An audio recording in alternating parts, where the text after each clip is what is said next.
So my name's Debbie Rodenmeyer, and I am the ESG Merchandising Manager at Neiman Marcus Group. And in my role, I work with our merchants at Neiman Marcus and Bergdorf Goodman, along with our brand partners, to increase our revenue from sustainable and ethical products. I've spent my career in retail, and it's great to be in a space where collaboration is the key to success. But we also know that customers are becoming more and more aware of the impact of their shopping habits. And it's also, though, a very confusing and can be concerning when they look at our edits and don't find a list of common certifications or attributes that we're all looking at. So to address the challenge, Neiman Marcus Group has been collaborating with the Responsible Business Coalition to develop the Impact Index. And this is a framework that defines trusted, third-party certified, sustainable, and ethical product level claims that will be consistent and accepted across all major luxury multi-brand retailers. So today I'm excited to convene our industry, retail, and hopefully consumer segment, as we're waiting for our guests to join us, to have a truly layered conversation about these issues. So our goal of the panel is to talk about the challenges that come with industry alignment, to talk about the opportunities we have to create a more sustainable and ethical future, and to also discuss the work that we have to do, especially in how we communicate to our customers. So to quickly introduce my panel, from an industry perspective, we have Frank Zambrelli with Responsible Business Coalition. From a retail perspective, we have Maggie Finder with Neiman Marcus Group. And joining us from a customer perspective, we have Alexis Jane Wright from Guidehouse, who's going to speak as our voice of a customer. So before we get started, could you, each of you, just give us a little bit more of your background, maybe starting with you, Frank? Oh, perfect. All right. So I'm 102 years old. I've been doing this a really long time.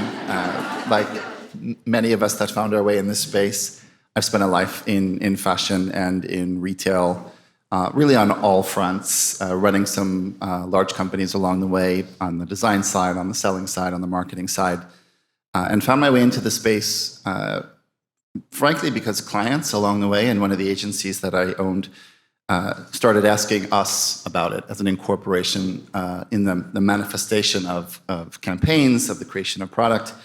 What catalyzed me, frankly, the sort of real aha watershed moment was Rana Plaza. It was a very pivotal moment in I think, my personal journey, and it brought together, I think, the sort of compunction to seriously pivot what I was going to do in this sort of next chapter of my life, and led to ultimately what became the creation of the Responsible Business Coalition. Great. Maggie. Yeah. Hi, everyone. I'm Maggie Finder. I am the Sustainability and ESG Reporting Senior Manager at Neiman Marcus Group. And so Neiman Marcus Group is the parent company of both Neiman Marcus and Bergdorf Goodman. And so really what my role encompasses is the sustainability pillar of our ESG strategy. So that's going to span climate change initiatives, so really decarbonizing across our operations and real estate portfolio, increasing revenue from our sustainable and ethical products, exactly what Debbie was just referencing, and then also offering our customers services that support a more circular economy. So that's going to be alterations, restoration and repair, resale with Fashion File, and then finally donation opportunity through Give Back Box. Great. And did we get Alexis online, or we're still having issues?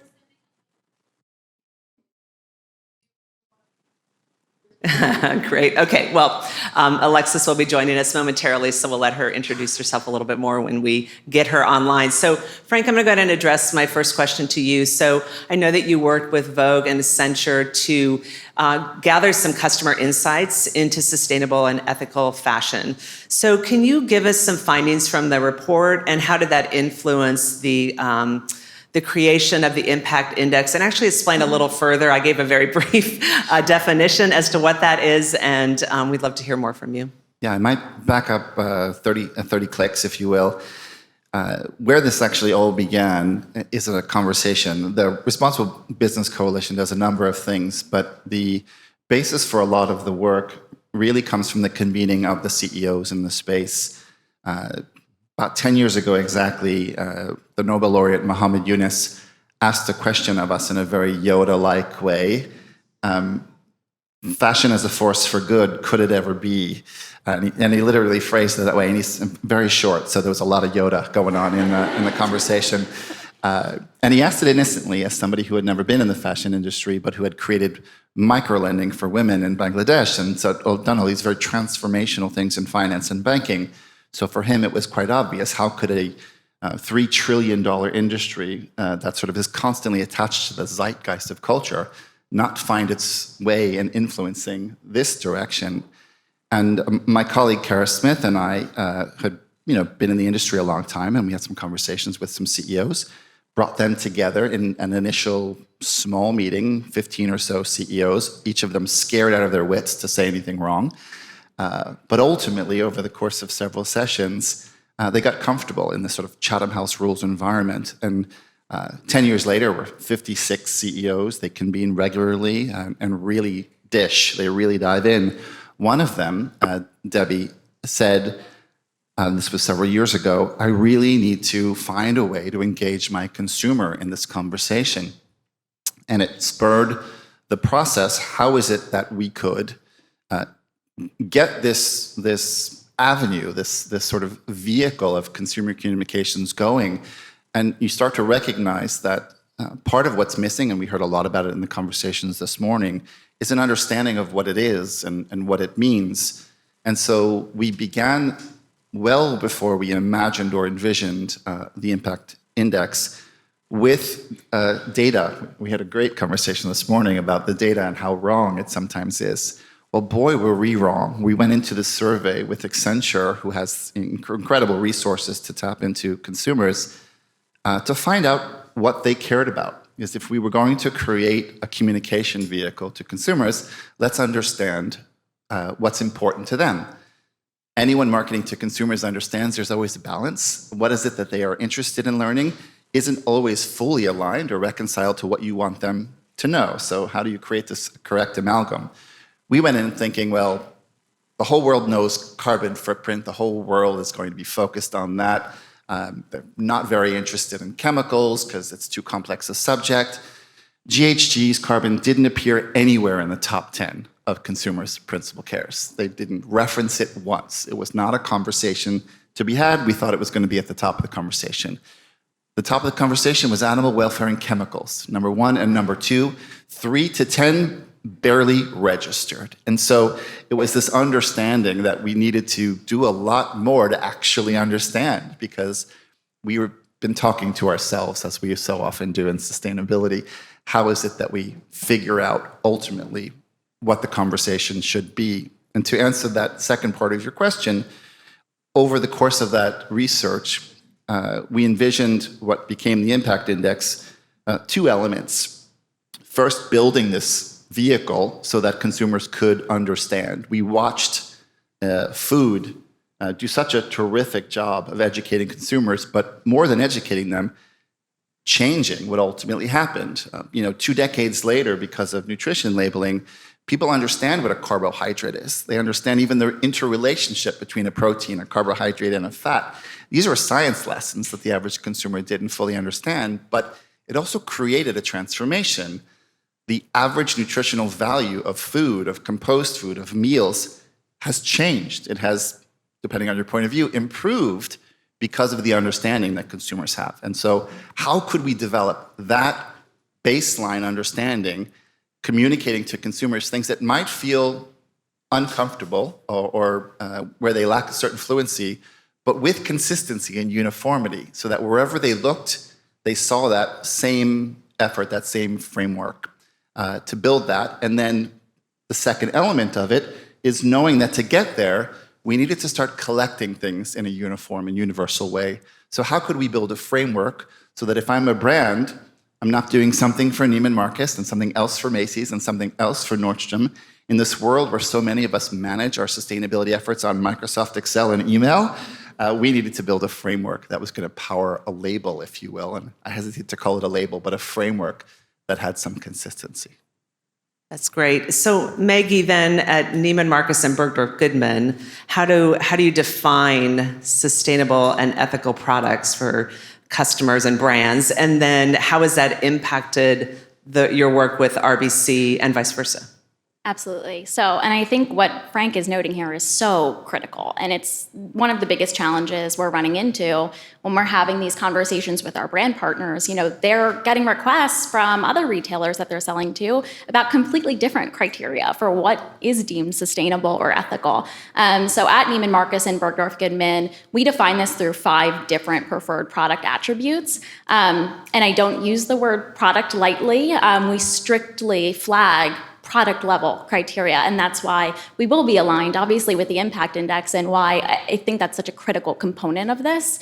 And so what it allows for is for us to really rely on independently recognized third-party certifications to feel good about the information that we're relaying to our consumer about our products and brand partners. And so those attributes are going to span sustainable materials. So products made with 40%, at least 40% sustainable circular vegan materials.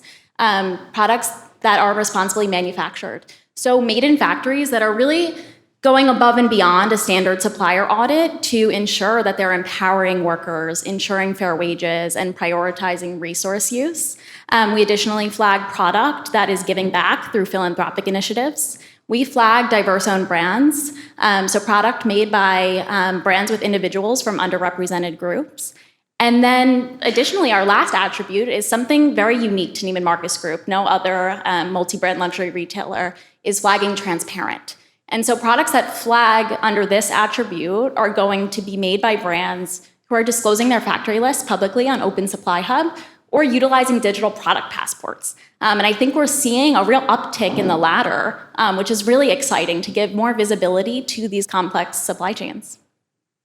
That's great. So my next question is actually going to be for our virtual panelist, who I've been told is now able to join us. So we have Alexis Jane Wright with us today. So maybe, Alexis, if you could take a moment and introduce yourself, and then I have a question for you. Yeah, thank you so much. And sorry for the technical difficulties. I guess it's still running for you all. But hello, my name is Alexis Wright. I'm based in Miami, Florida, and I've been working in the sustainable fashion industry through teaching, research, and as a consultant for the past 7 years or so. And I'm really happy to be here. I wish I could be here in person, but some travel things came up. So second best option is to be here virtually. Great.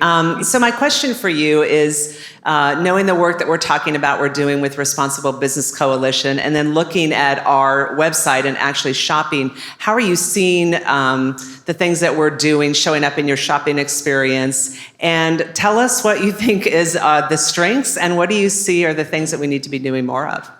Yeah, so I've definitely seen this within my shopping experience, but I think one thing that is a strength and something that can always be improved on is traceability and transparency. And I feel like that's pretty standard across similar programs. But I think we had a small technical issue. If you could repeat the beginning of your question. I was just saying the work that Frank was talking about with the Responsible Business Coalition and looking for industry alignment using an impact index. Like, do you see that when you're shopping, looking at retailers? Are you finding issues? Are you finding commonalities?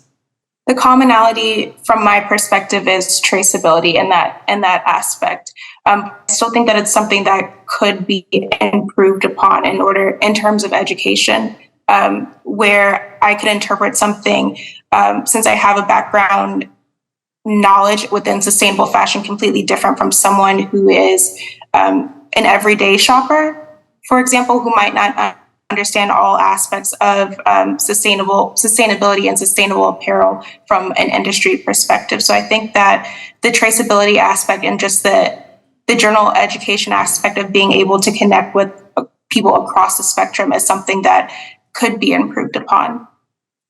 Maggie, maybe I'll direct that back to you, because I think that is important. I mean, how is Neiman Marcus Group going about educating consumers and our brand partners? In my role, I work directly with the brand partners, and in some cases, there's a lot of education there that needs to happen as well. They're all on their own journeys too. So are there things being put in place that Neiman Marcus Group is doing to address that? Absolutely. I think really giving detail online through the edits that we curate, what our criteria is and what those certifications are that we specifically look for when we are attributing product here.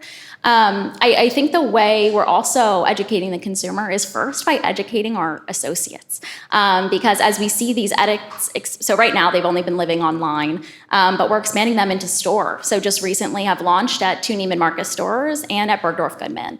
So you can actually shop these curated collections in these stores, and that requires our associates to understand how this product was made, why it's important to align with our customer values. And I think that's a really critical component of doing that internal kind of education to then relay the correct information back to the customer. Because we can do as much, marketing as we want and work with our marketing teams and comms to, develop certain campaigns. But I think it's really down to the wire, like getting all of our associates and employees on board with, not only our ESG strategy, but the details of this criteria and how we can relate that back to our shopper. And so that's going to really include shoppers that are already intentional about shopping this way, but also converting some of our existing Bergdorf Goodman, Neiman Marcus has a really unique market. And so we've seen recently, after going for free, okay, now how can we direct the customer to shop more sustainable and ethical alternatives through these curated collections? What can we do for her to now shop in this way where she's been used to shopping in another way? And I think an interesting statistic that I was just talking about earlier is the fact that on bergdorfgoodman.com, our edit has a lower engagement rate than our total site, of course. I think that's to be expected. But the conversion rate of that shopper is almost 30% higher than our site. And I think that's really telling of our shopper's intention there. When she's coming to shop that way, she knows what she's looking for and she wants it. That's good. We call it like enabling our customers to shop their values, right? So giving her a chance to go in and find those things that we put together. Megan, do you think there's and I kind of already know the answer to this, but do you find a challenge with our marketing team, so as they're pushing more efforts into bringing these, what we call our edits, to life? What's the challenge with the marketing teams in that? I think it's tough, and there are a bunch of external factors. So we manufacture less than 1% of the goods we sell. So we're really reliant on our brand partners and our existing relationships that have spanned generations, of course. And so to upskill our marketing and comms teams is going to be difficult because they have pressures at play.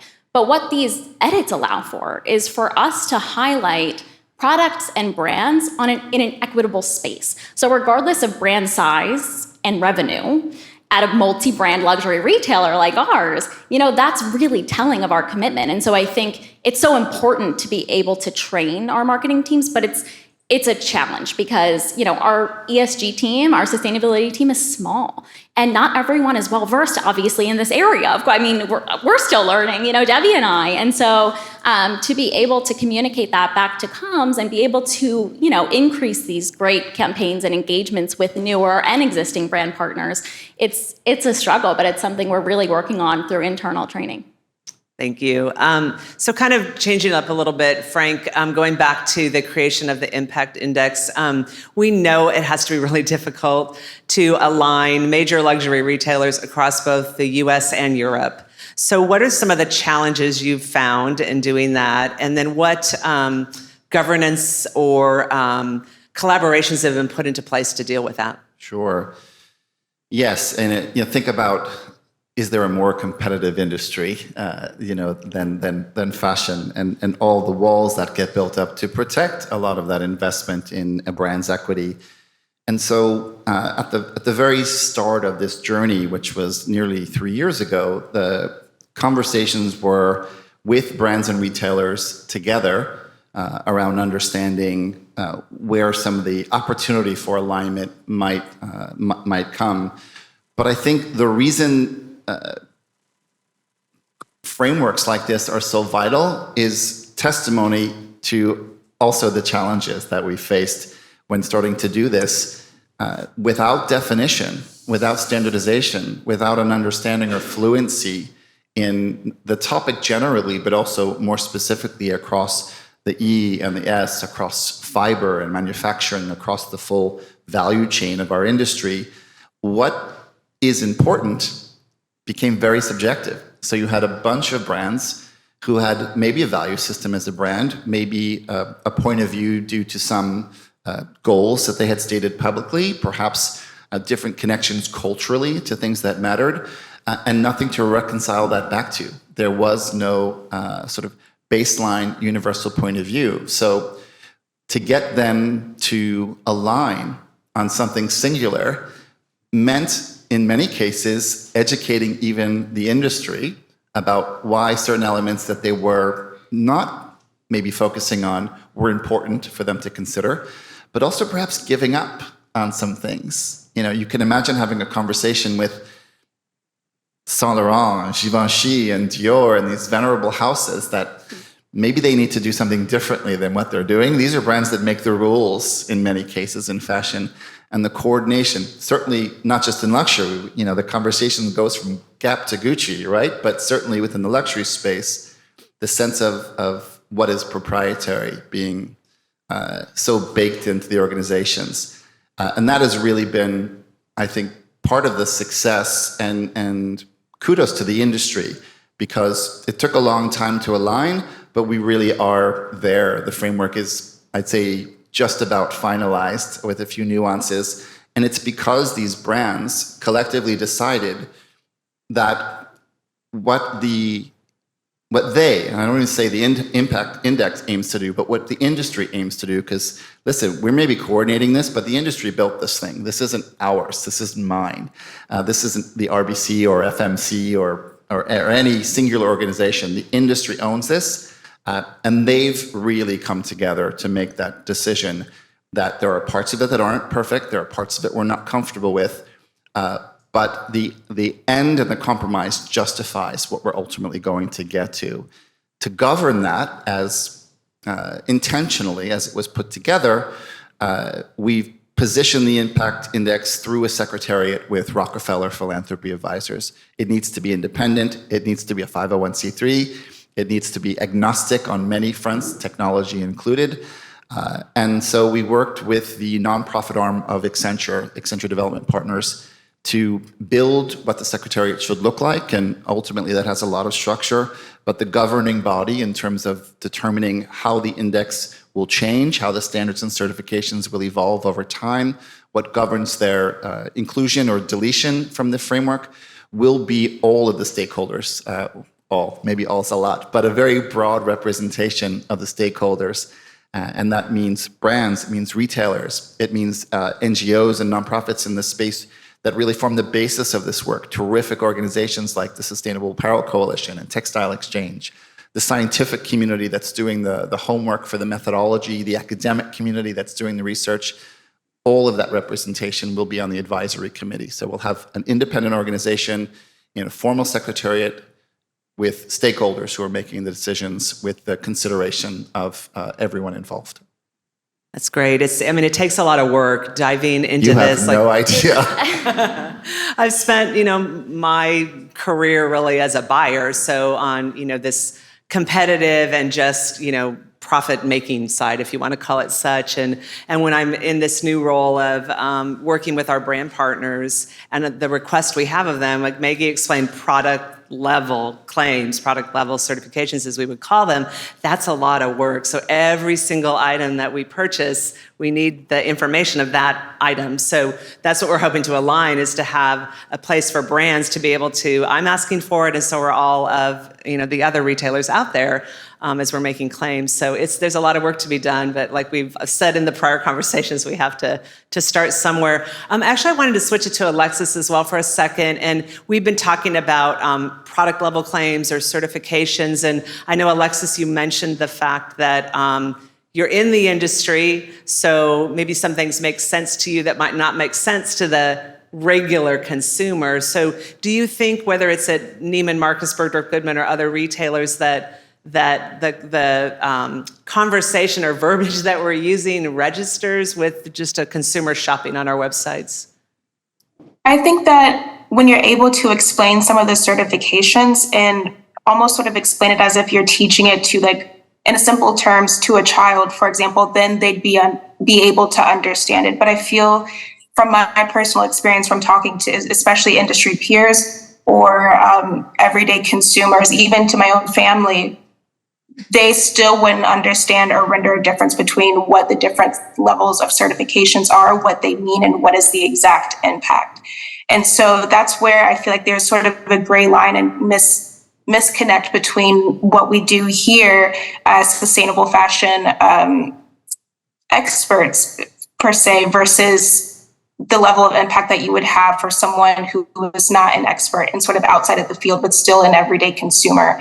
And so I feel like this still relates back to this education piece of where this different levels of certification, someone might not understand what it is and the impact of what it has and what it means, but the brand itself knows the impact. And so that's where I think they're still beneficial, but there's still I obviously, that you can see for everyday consumers. I think that's such a good note, Alexis, and it's so true. I think the component here also that we've spoken about and that Frank mentioned earlier is this idea of like take the food industry and making that standard more mainstream and digestible for the consumer. And so that's our goal here, but that's going to take time. I mean, Frank can speak to this, but we've gone through so many iterations of what this impact index looked like and what these certifications are going to be that are going to be accepted, because again, across every retailer, we're accepting different criteria. And so it's really tough to align. I mean, even just using the example of when we're flagging sustainable materials, and I said we have that threshold of 40%. Is it 40% across the board? We have some retailers accepting 20%, some accepting over 50%. How are we all going to align there? Because it needs to be the same standard. You know, we can't have this be unique and differentiated across the board. If we're really going to align towards a more sustainable and ethical future, we have to come up with that common ground, right?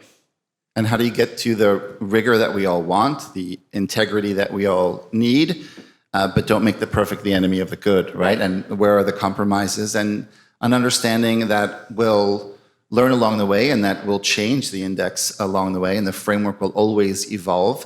But right now we're running out of time. So let's get an on-ramp going that will be already very good, albeit imperfect, and that is sort of okay. We just need to get going. We need to get the educational piece going. As Alexis mentioned, there's a lot of work to do, and consistency and uniformity and the universality is really the first step. When everyone is seeing the same things repeatedly, there's time, there's opportunity, and there's an ability, I think, to focus and concentrate some of that education on the elements that matter. So 2, 3, 4, 5 years later, just as we are as a society with a much greater understanding of a protein and a carbohydrate, et cetera, listen, and how do we keep the judgment out of it? Mm-hmm. You know, I know today that cheeseburger and fries has 2,600 calories. I may still choose to eat it, or I may not, but at least I know, and I'm educated to make the difference. I may care if something is OCS certified from TE, or I may not, but I know it's part of the context. And again, from the earlier conversations that we had this morning, how do we make it such a main ingredient in the recipe of fashion that I have these conversations of size and color and fit and trend and preferred or responsible or sustainable attributes as well. It's just in the mix. It's a new flavor that we all expect. It's the 65th color in the crayon box. Now let's just make it part of the conversation. Right, it's objective. That's it. It's objective. And I think that's so important to this conversation. Whereas I think oftentimes we're relegated to deem a brand or product good or bad. You know, and this isn't our intention here. It's to give you the facts and to be transparent about how we've aligned, and you can do as you wish with that information. And retailers can have additional criteria that they might accept and highlight, but we do, align on this one standard, and that's the base. I was just thinking, like, there's so much false news these days. You're like, I don't know, where do I go for the truth? So I think that's us just trying to establish that base point. So the customer, if she's looking for the definition, she knows where to go find it. And then you can go from there, that if someone, does something a little bit more, enhances that in another way. So switching, this is kind of a little bit of maybe a touchy subject, but this isn't just about industry, self-regulation. There's a lot of policymakers that are paying attention to product marketing claims. So there's been things happening in Europe and some regulation in the US. How do you see that impacting like Maggie impacting the work with Neiman Marcus Group? Yeah, absolutely. And I laughed at SFF's LinkedIn post last night. That was a good meme. I think, we're seeing so much come out. I mean, we're talking about FTC's green guides, EU's anti-greenwashing legislation, EPR mandates that are coming out that are so critical and needed. But then, it's the question of, okay, how do we educate and implement?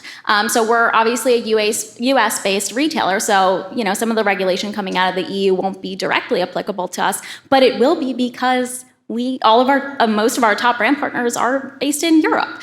And so, we all, again, need to align, and it's that education piece. It's not only, we work with RILA, the Retail Industry Leaders Association, and they have been so incredible about helping us congregate a group to understand what's coming down the pipeline, what this impact will look like. So we have that component, but then it's also educating our team. So again, the marketing, the comms, our legal teams, audit.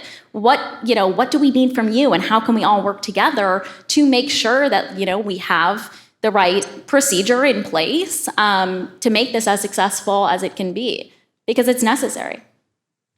I see to Maggie's point, the education that's needed. What I see in policy and regulation and legislative pressure, sort of the angel and devil on the shoulders, right? There was a really good point made this morning. We need government activity. We need legislative pressure to move some things that are otherwise difficult to finance.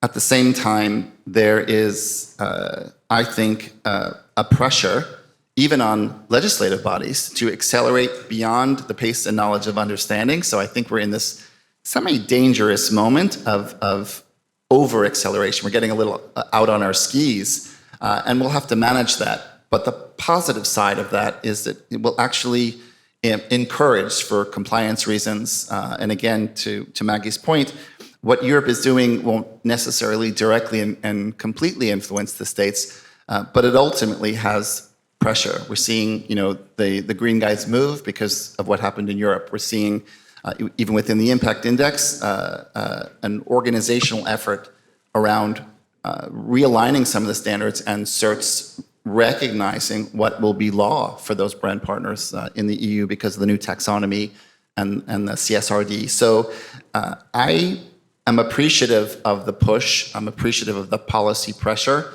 because it gives an allowance to brands and retailers to make the investments that are necessary, but we've got to support it with an acceleration in the education.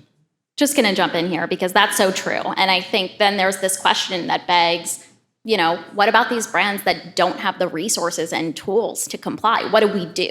So at Neiman Marcus Group, we're thinking about that. And we're thinking about the fact that we're going to be asking our brand partners about these things, but then also how can we help them actually implement and learn? And so just an example, for the first time starting next week, we're enrolling our suppliers in something called Supplier Leadership on Climate Transition, a program that was developed by Guidehouse, where Alexis works. And it's incredible because it's a free online climate training school for our suppliers. We can enroll up to 40 of our suppliers. We're sponsoring the training.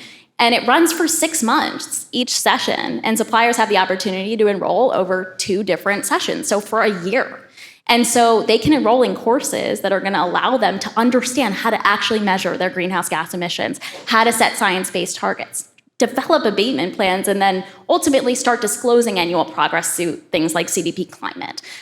So again, it's not just the question of, okay, provide us with this certification, start implementing these practices within your supply chain, because that's daunting for a lot of these brands who have, they might not have a sustainability team. They have no idea. So we're able to provide this type of resource, and it's something we hope to continue doing and actually have the plans in place to help them along their journey. Exactly. Yeah, we can't just sit back and demand. I mean, we have a part in it too, right? When it comes to that. So Alexis, I have a question for you. We've talked about the government, the industry, and consumers' place in all of this, but do you think it's the responsibility of the retailer to pull together a curated assortment of sustainable and ethical products, or should that be on the consumer to find things like that on their own? Where do you think the responsibility lies?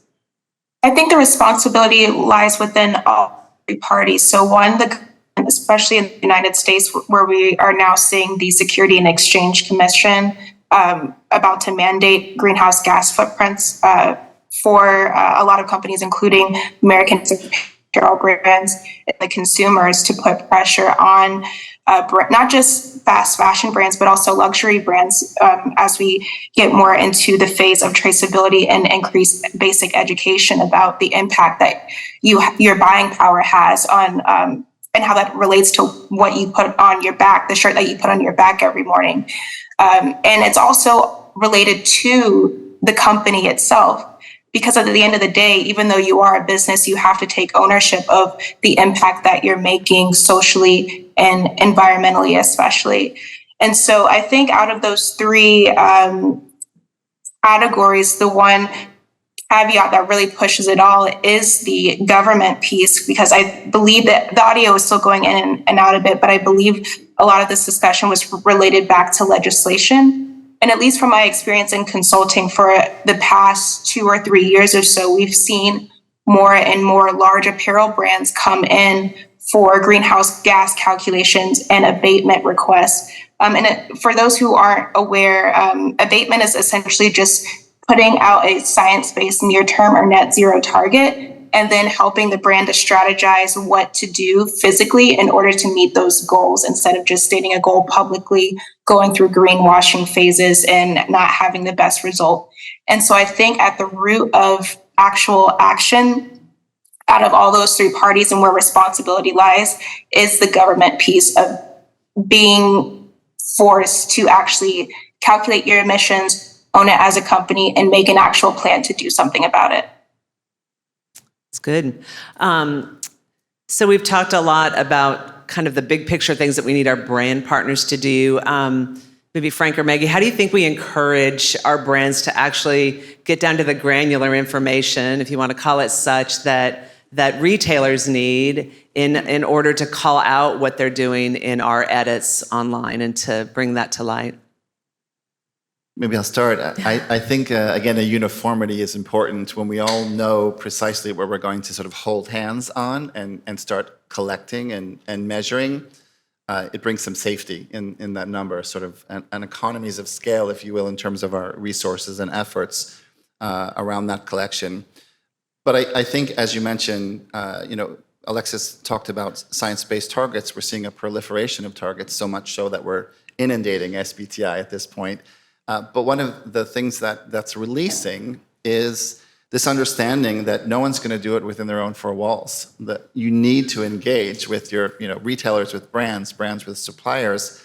No one's getting to their Scope 3 goals alone. It's a veritable impossibility. And in fashion, where, I mean, it's vary, but no one's less than 85. Most people are 95% in terms of impact in Scope 3. So this idea of building sort of systems and protocols of engagement out of the necessity to manage this, to measure this, to come up with the solutions, is yielding something that I think is going to accelerate it. And that has nothing to do with sustainability. And this is maybe a bit controversial, but we're seeing is areas, are areas between, say, brands and retailers that were contentious issues, logistics, supply chain challenges, things that were friction points because they issued revenue opportunities for the organizations, or chargeback creation, or not in my house, you're not doing that from a logistics standpoint. Suddenly those areas of immovability that were friction points that were never resolved are getting resolved because you resolve them to the benefit of your Scope 3 goals, to the benefit of your GHG positions.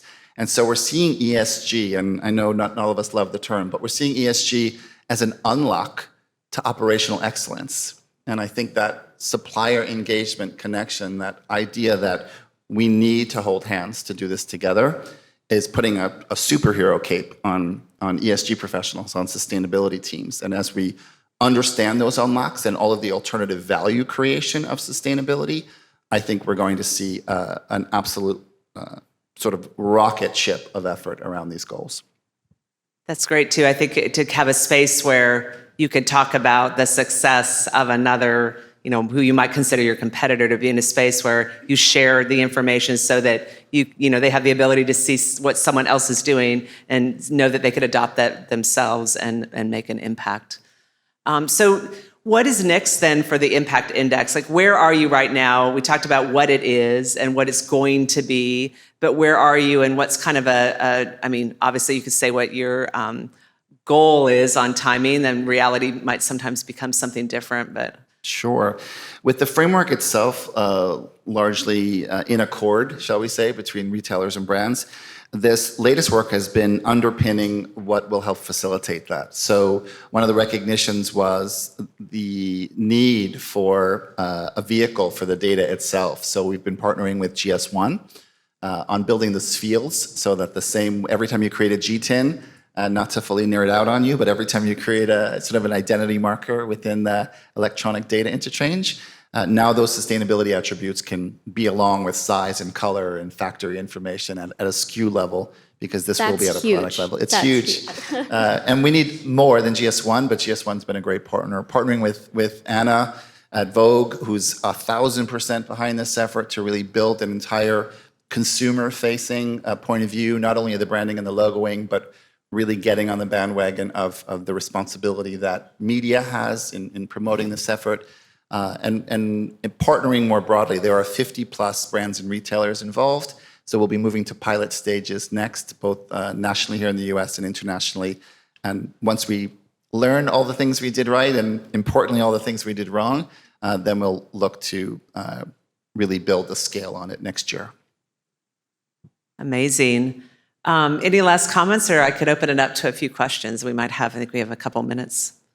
Does anyone have any questions for the panel? Lots of them, lots of hands. Thank you all. Sorry, I'm kind of behind this poll here. I want to commend Neiman Marcus for all of the initiatives and for supporting sustainable brands. Here, I'm just going to walk up here so I can see you in the face. I've been a consultant in sustainable fashion for about 15 years, and I've worked with many brands.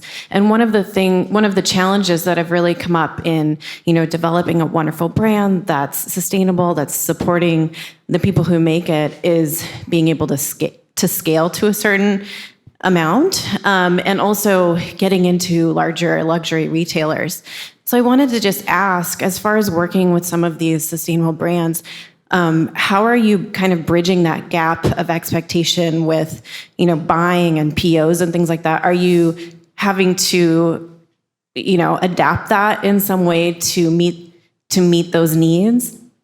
It's such a good question. I'm actually going to let Debbie jump in here because she does really lead our merchandising efforts. But one piece I just do want to note to your question is this is something we're seeing, and we want this space to be as equitable as possible. Again, we have these existing brand partnerships. We're looking for new brands that fit this criteria. And so now we're kind of pivoting and looking to, okay, how can we support them in a new light through grant programs, for instance? So when we look at our attribute across diverse-owned brands, can we subsidize the cost of getting certified by the NMSDC, for instance, the National Minority Supplier Development Council, and provide additional access to resources and tools for these minority-owned brands, these smaller brands, and be able to support them in that light? And I'm sure Debbie has a lot to add to this, but it is kind of changing conversation.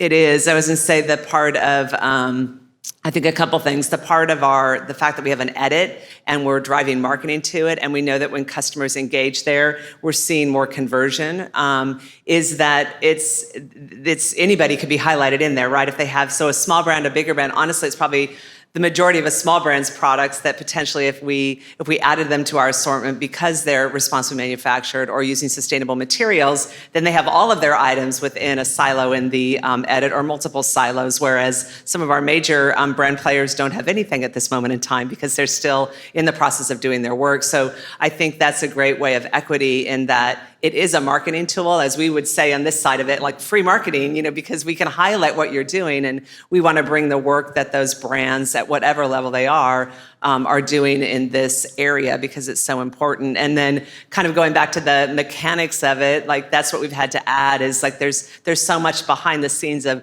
how do you actually flag that product? Like how did you attach that fact that it was sustainable materials and it has a certain certification, right? So there's a whole behind the scenes that's being developed for us to be able to have our teams, use those tools and get the right information.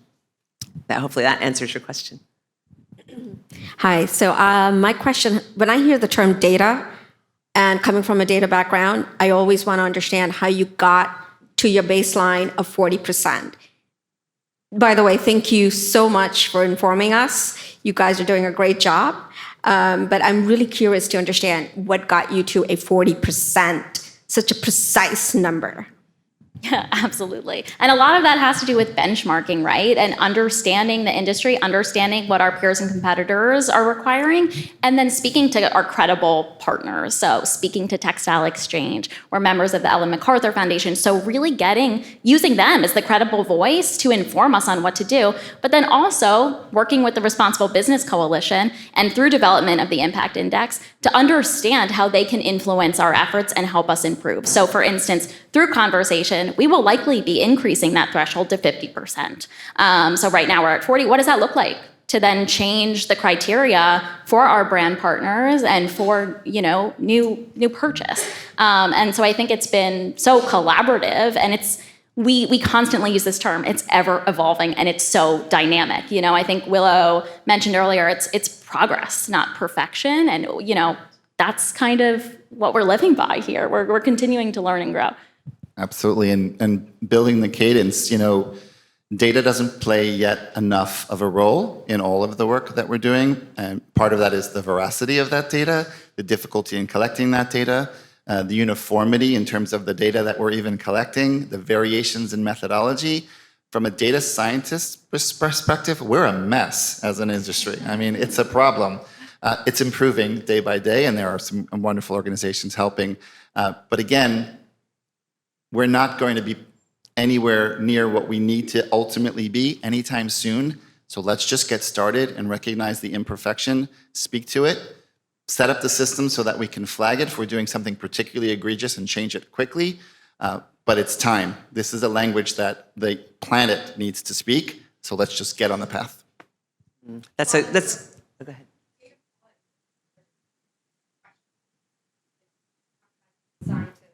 It's all about training the model.